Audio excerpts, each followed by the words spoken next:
হ্যাঁ, আমি সেদিন ব্রাহ্মণবাড়িয়া রাত 2:30 বাজে এক কবরস্থানে আমরা আরো 2-3 জন মিল্লা জিয়ারত করতে গেছিলাম। রাতের তখন বাজে 2:30, গভীর রাত, একাকী, সর্বোচ্চ 3-4 জন মানুষ আমরা।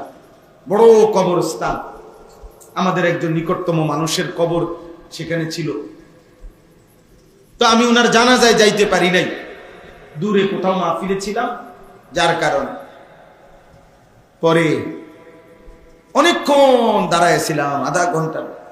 চারিদিকে তাকায় দেখলাম অনেক কবর, লাইট আছে সুন্দর।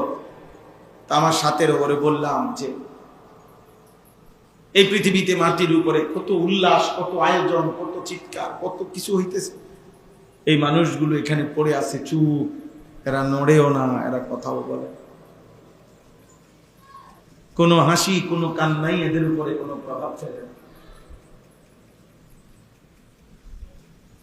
এই জন্য যুবক কলিজা যদি নরম না হয়, কোনদিন একাকী, তুমি একা কবরস্থানে যাবে।